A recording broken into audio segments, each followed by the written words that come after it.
Well, good morning, everyone. Mayor Wilder here from the city of North Canton with our weekly update. And first of all, I want to thank you for joining me today.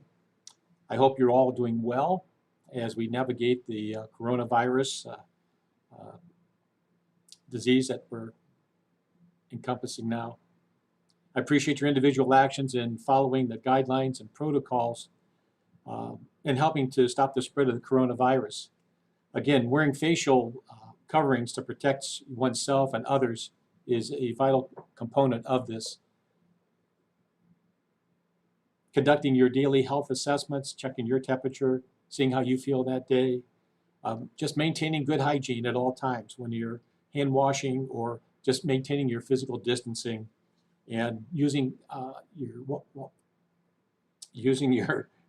sanitizer in your workplace or at home or at locations that you may have contact with other surfaces, such as going to the grocery store or other stores. So, just keeping those things in mind, just maintaining your own good hygiene, wearing your facial coverings, and practicing physical distancing can go a long way to help keeping us all safe.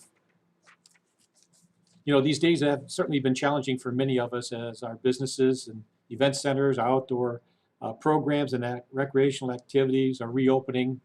And for all of us, just getting back to our everyday life with our families, friends, and coworkers, all realizing the stresses that of grasping the significance of what is happening in society and our country today, and all with regard to the safety of our health, welfare, and for every living person. I remain focused in maintaining North Canton as a safe and supportive city where people are active, healthy, and have a quality of life in North Canton. And I want North Canton to remain a caring, thriving, and energized place for the arts and culture and heritage, where diversity and inclusivity are embraced and encouraged. Father's Day was June 21st. Hopefully it was a day of reflection and realizing and honoring the contributions of fathers or father figures in our lives and for those who have passed on. So I hope that was a good day for us to remember our fathers and father figures. For some city updates for engineering, just want to bring you up to date again on Apple Grove restriping. It looks like it's completed. The crossroads and stop bars are going to be completed here shortly. If you look at Portage Street, we're making our improvements there with the preparation for remilling and resurfacing of Portage. The manhole repairs have been completed, and also the ADA sidewalk crossings. Looks like they're almost done. So hopefully in the next few weeks, you'll see improvements on Portage Street. Also, our project on Northfield Avenue Southeast is progressing with curb and street replacements. You're going to see our street sweeper out, and I just want to ask everybody to please give caution when you're working or driving around our operator there, cleaning the debris out of our gutters and our storm sewers. So if you can, help us also avoid your grass clippings going out into the streets and the gutters. Just clean those up for us, because they do over time plug up our sewers and our runoff and our catch basins. So kudos to our street sweeper operator. He's been out there religiously trying to keep our streets clean and safe. In regards to our parks, maintenance seems to be going well. I see people out using them in a safe manner for the most part. Whitwer Park, we're still trying to put a finish coat, or a new coat on the baseball diamond, and hopefully with the weather permitting, we can get in there and get some of that water off and put down a new surface, and it really improved the infield for people wanting to use the ball field. Our city park restrooms remain closed, folks. The rigid cleaning schedule that's being demanded of us is just too great a challenge for us to keep up with. However, we do have porta-johns, porta-potties in those locations on the at Price Park, on the West Maple and Glenwood side, also up by Whitwer Park, and we have one that we're going to hopefully get one over to Dogwood Park. That's forthcoming. So, and those are cleaned on a regular basis. And I checked with our park department. When they're out and about, they do check and try to make sure that those are clean. And if for some reason they need re-sanitized or cleaned up, we contact the supplier and they'll come out. But they're getting cleaned a little bit more on a regular basis than what we could provide with our city park restrooms. I want to thank you with your patience with us on that. Good news for Dogwood Pool. It's scheduled to be open July 1st. Again, contact the YMCA, North Canton YMCA, for a pool pass. And looking forward to that. Also, during that time of July 2nd, 3rd, and 4th, you're going to see the JCs, the North Canton JCs. They're going to have some food trucks up along 7th Street, and that's going to be over 3 days. And to help feed our pool goers or anyone else in the public that wants to stop by and get some food. So our North Canton JCs will be up there on July 2nd, 3rd, and 4th. So look forward to having them up there to help re-energize that area and Dogwood Pool. Our North Canton Farmers Market is in its 4th week of operation. That's today. It'll go again Wednesdays at from 3 to 7 o'clock. The first hour is set aside for our seniors. Just so you know, the first week we had 800 people. Second week we had over 900 attendees. Just this last week, we had over 1,100 people attend the market with all favorable reviews from the vendors and for those attending. And good news for that, we're going to make an extension of the North Canton Farmers Market to start on July 11th. That's a Saturday. And it'll be for a half day, scheduled for in the morning. Could be 8 to noon or 9 to 1. But we had some farmers also approach the organizers for this, and they can't always get there on Wednesdays. So we're going to make a Saturday version of our North Canton Farmers Market, which I'm looking very forward.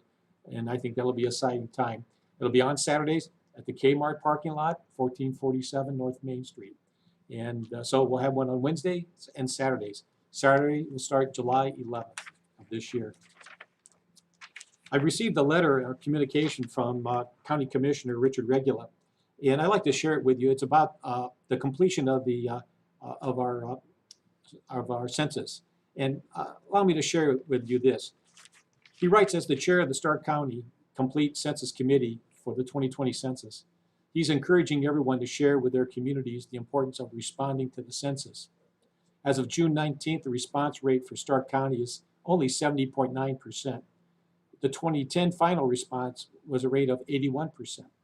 And due to the COVID-19 issue, the census workers have not been able to be out in the field collecting the data in person.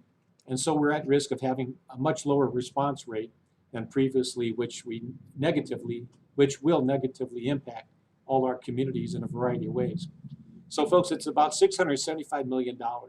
This distribution of more than that amount in federal funds, grants, and support the states, counties, and communities is based on the census data. Therefore, the money is spent on schools, hospitals, roads, public works, and other vital programs.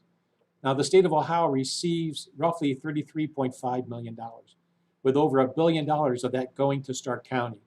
So this means that with every uncounted person, Stark County loses about $2,900 in funding. So there again, everyone needs to be counted. You know, the Constitution started in 1790, mandating that everyone in the country be counted every 10 years. And the results of the census are used to reapportion the House of Representatives, determining how many seats each state gets. A state's electoral votes are based on their seats in Congress, which are based on the census data. So Ohio currently has 16 seats, and we want to make sure that we can keep them all so that we are accurately represented in Congress.